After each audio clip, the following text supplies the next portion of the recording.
Hello everyone, in today's video, I will be showing you my thought process and my decision making that made me go 19-2 as a TA in an 8k average game. So without further ado, let's get into it. So the first thing that I will be going over is how I drafted my hero and why I chose to play TA.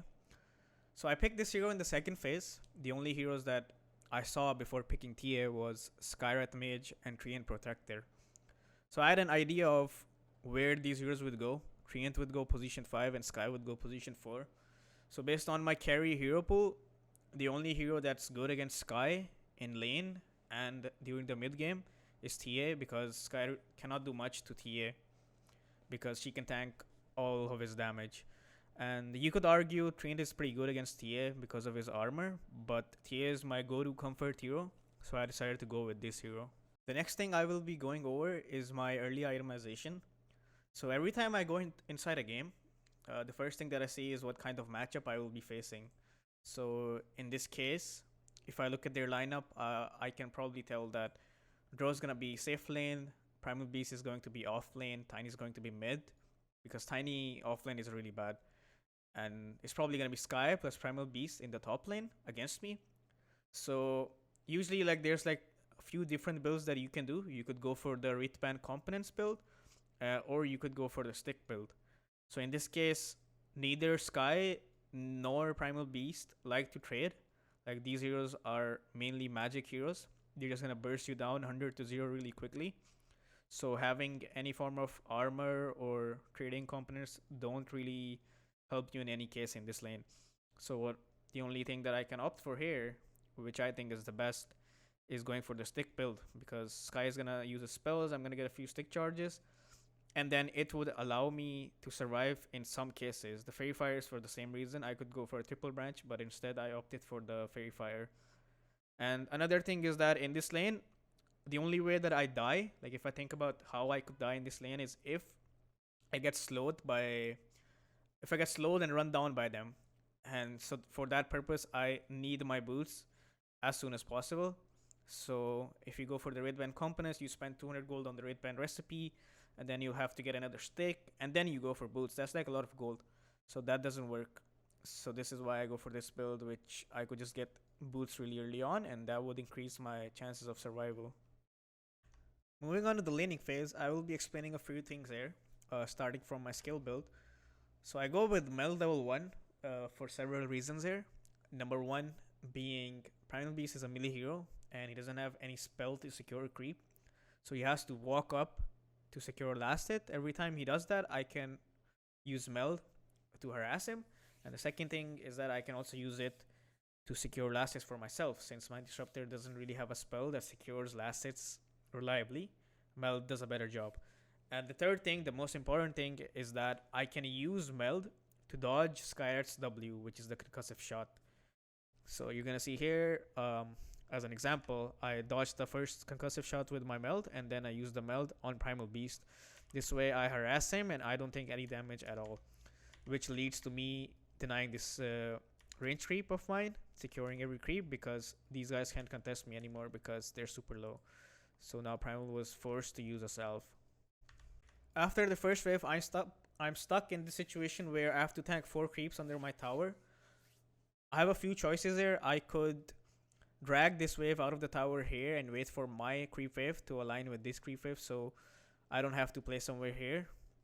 But it comes with complications that I have to tank 4 creeps. I don't have refraction or anything, and this guy will also harass me. So this is not a reliable option for me because I'm going to lose a lot of HP. And my game plan for this lane is that if I'm super far away from my tower, I'm going to be out of position. I'm just going to die. So I want the wave to be as close to my tower as possible without it being inside my tower. So what I do here is that I take this creep wave, I drag it to my wave here. So this isn't exactly the best thing that I could have done here. I could have aggroed these creeps on my range creep after that to make sure that my range creep dies, and then my lane doesn't push in. But since, in terms of the conditions that I was in, this was the best option that I could have had. So you can see here Primal does the same thing, and now my creep wave is pushing in. His is also here. So now, if I didn't do this, if I let the creep wave stand here, I would be playing somewhere around here, which is super close to their tower, and they would get level 2, and they would just like run me down because they're only one creep away from level 2. So the creep wave being here is fine right now as long as they don't get level 2 and I'm not out of position. So I'm like super aggressive right now because I'm level 2 and they're not. So I understand that they can't kill me right now. But eventually they will have the option to do that. So I go here, and now they're both level 2, so I have to be super careful. So this is a stage where they have 5 creeps, double range creep, and I have only 4 creeps, which means that this wave is going to push into my tower because they have more creeps. So this isn't the ideal spot to pull as a support. But what happens is that my disruptor goes to pull, and since he's the guy who can save me if they go on me, because with his glimpse, he can stop this primal beast from using trample on me. But what happens is that he goes for the pull, and they use concussive shot on me, and they just like kill me here because I'm super slow that I can't run away even if I have boots. So the thing that they did is that they planted a sentry first of all. Like they had a sentry on the ground, which is why the concussive shot hit me, and then they just like went on me. So overall, this is my mistake in terms of that I didn't see where my disruptor was. But you could also say that disruptor should have known that the creep wave is gonna push anyway, so it's better to not just pull right now and stay with my carry because he's just gonna die. But eventually after this point he does understand this, and then the lane just goes fine. So after my death I respawn, I TP in, I drag the wave back so I don't have to tank it obviously, and then I'm also close to my disruptor so I can help him in case this guy decides to go on him. So he backs away, and now the creep wave is gonna push in to my tower again because I drag this wave away, so my creeps aren't exactly at the same spot they would be if they were untouched. So what happens is that this creep stays inside my tower, and as I explained before, if the lane pushes into them, I'm screwed. I'm just gonna die because I'll be out of position. So what I want to do is I want this creep wave to be close to my tower every time. So what I do here is that I A-click the enemy, I draw aggro, and I run out of tower range. So the creeps follow me, and now they're out of tower range. So what happens is that this wave doesn't push into the enemy, and now I'm just gonna chill here for majority of the time because of what I did. As you see here, a good example, they went on me, but disruptor used glimpse, so now I'm chilling. So I keep doing this, and boom. Fast forward to this point, I'm level 4, and primal is like way ahead of me because with levels this lane becomes really hard for me until I get level 6. Then it becomes somewhat okay for me. So my aim right now is to just like get my levels as fast as I can. I end up surviving here because I have stick charges and I have infused raindrops, and I live here. And since I'm like super low right now, I'm gonna play a bit careful. I'm gonna push in this wave as fast as I can because they have like super low cooldown on their spells and they can just like run me down really easily. So I push this wave in. I don't go for the range creep because if I did, they would just kill me. So now I just go back to the jungle. So now this is essentially me leaving the lane because I can't stay in the lane anymore because my HP is low. They have high levels, and primal is soon gonna be 6. He's like 1 creep away from 6. So I can't actually stay in this lane without dying. So if I go in lane, I'm just gonna feed. It's better for me to just stack this camp and then farm it. At least until I'm level 6, I can't go back into the lane. After 6, I have traps. I can use them for vision, and I can also punish them if they go into traps. So what I do here is I'm just gonna farm. I get 6, and I get a lucky salve from the trusty shovel. And since I put traps here, like after I got 6, I put 1 trap here because I was under the impression that Sky or someone was gonna come into the jungle because he saw me in low HP, so he's gonna be like, oh, I can just roam here and maybe find a kill on TA. So I see this guy is there, I pop my trap, and boom, I just kill him. I get a free kill, which makes me like ahead of the primal beast now. And now I'm gonna go back to the lane because primal alone can't kill me. I put traps here, and so he goes back from the trap. Like if you see this whole scenario, he goes back from the trap. So I put another trap, and he's just like standing here, so I can see him inside my vision. So when I see him at this point standing on my trap, most people, what they would do is they would like pop the trap and try to harass him. But I know for a fact that primal knows that there are traps there because he saw me put them. So why is he standing here? So the only conclusion in my head was that he's trying to bait. So now I'm thinking, if he's trying to bait, there's no way Sky and this guy can kill me if he's slowed. So how do I actually die? So I don't see Tiny at mid. So my guess was that Tiny's probably missing here. So I just go back here. I'm just like farming here. And then I tell my team that maybe Tiny stop. And Tiny reveals himself on the ward. And then I just like run away. So this makes the Tiny waste his time. And then I just go back in the jungle. So while Tiny was already losing his lane, he wasted so much time doing this. And now he has to go back mid. So I'm just like chilling here. I'm going to wait for the Tiny to go back. And I see Tiny right now. So I have a chance that I can go back here. But I feel like this isn't highly productive unless someone else TPs in. So I just stay inside the jungle and I keep farming. So I keep farming. My disruptor dies. And the other guy who TP'd in also died because Treant also is there. So I made the right decision of not going there and trying to defend the tower. Because if I did, I would die and I would like lose a lot of my farm. So if you see my CS, I have 81 CS at 10 minutes despite having a hard lane, and I'm like almost top network. So this is because of the decision making that I was making throughout. So the next thing that I want to explain is farming patterns. So as a TA, farming Ancients is the best thing you can do, but there's like two types of farming pattern that I'm going to explain today. One is your own jungle, and one is the triangle farming pattern. In the triangle farming pattern, you basically farm the triangle, and then you also farm these two creep camps, and then you also push this wave in. But since this tower is alive, I can't really do that. This is like, these camps are not open for me to farm. So if I go to the triangle, I essentially only farm 2 camps every minute. Whereas if I'm farming this part of the jungle, I can farm 4 camps. And then after they're done taking my tower, this wave is going to push into my tower. So instead of someone else in my team de-pushing this, relieving the pressure, I can do that because I don't want to fight right now. I just want to farm. And 4 of my other heroes, they could fight. But if they have to de-push this, if they have to relieve the pressure instead of me, then my team's going to play 3v5, essentially. Because I'm farming and the other guy is de-pushing the wave.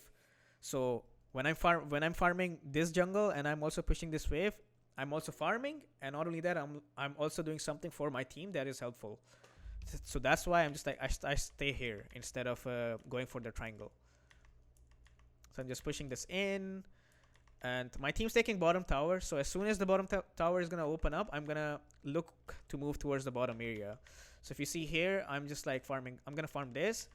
And I see that they're all missing here and no one's showing bot. So there's a good chance they could smoke and kill me here. So I don't go for the top wave.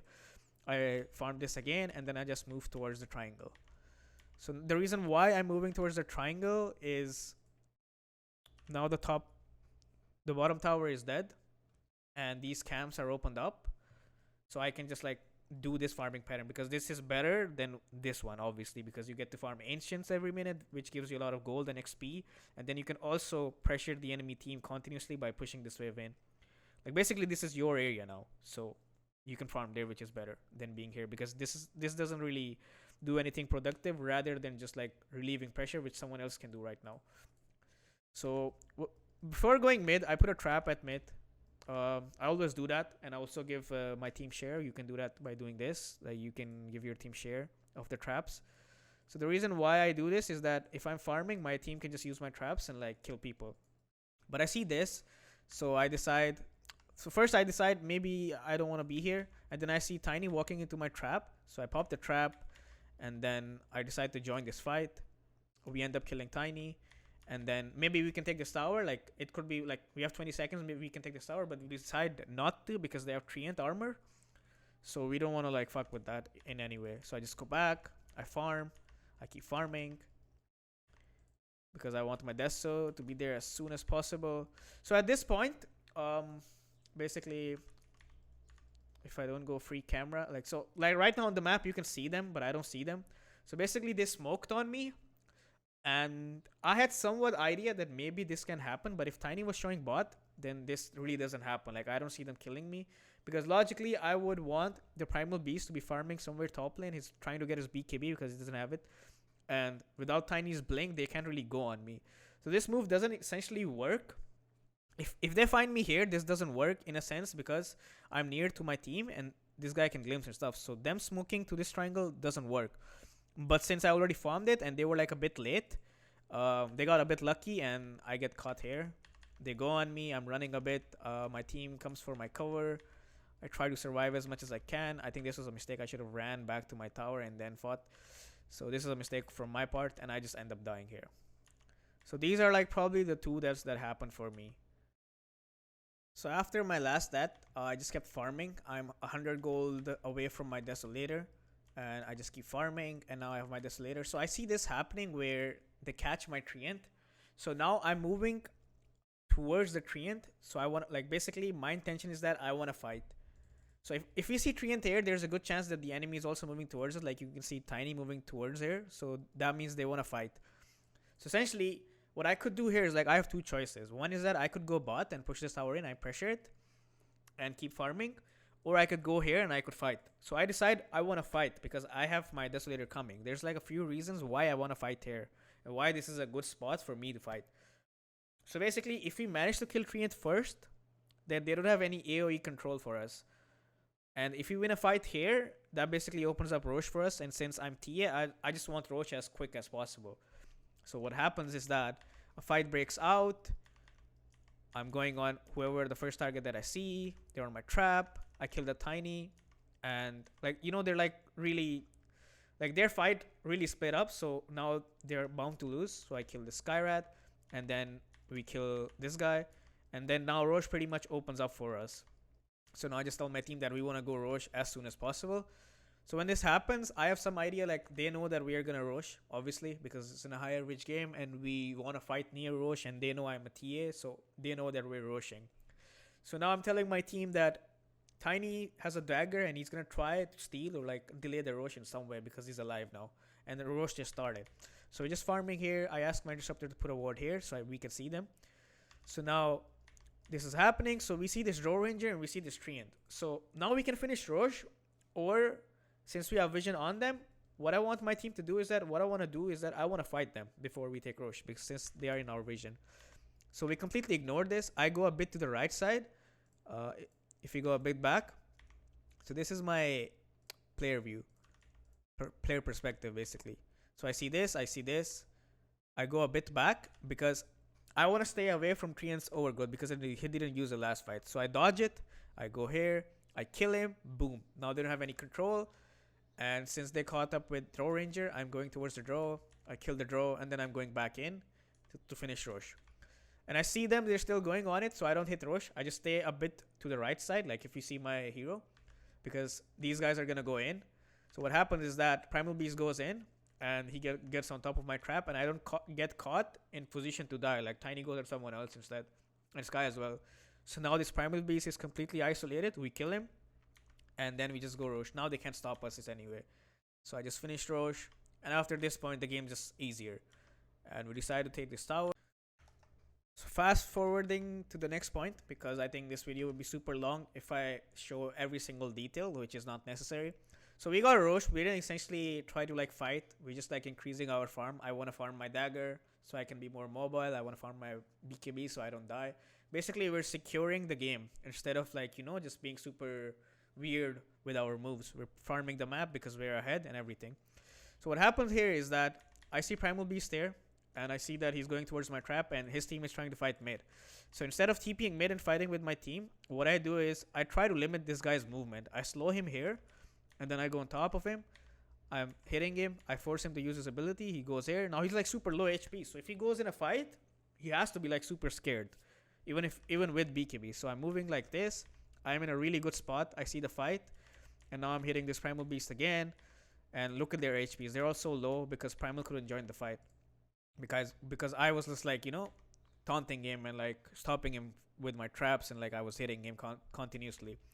After winning that fight, I'm just going to take these towers because I have Aegis. I want to pressure more.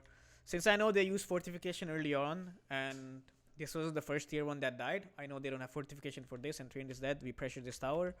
We keep doing it, but we don't go high ground because now they have fortification. I don't have BKB.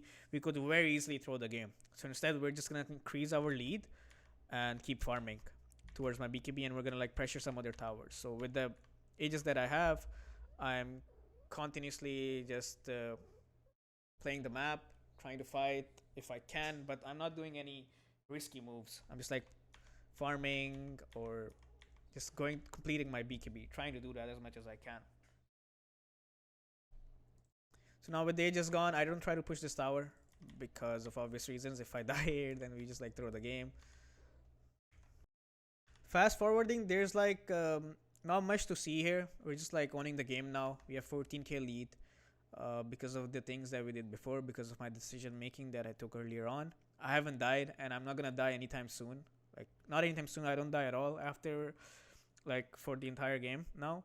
And we just wait for second Rosh, and we just like start dumpstering them. We take second Rosh, and then we just close out the game because they just go AFK. So there's not much more to say in this. But the earlier parts of this video, you're gonna learn a lot. You're gonna learn about when to leave the lane, how to use the creeps in the lane. You're going to learn about farming patterns. You're gonna learn about how you can judge for yourself whether you want to fight or whether you don't want to fight. So there's like a lot to learn from this. So this isn't a video where I did any scripts or anything, so it's gonna be like a big one, and I hope this was helpful for you. So if you enjoyed the content, please do subscribe. Do consider subscribing, and that would be it for this video.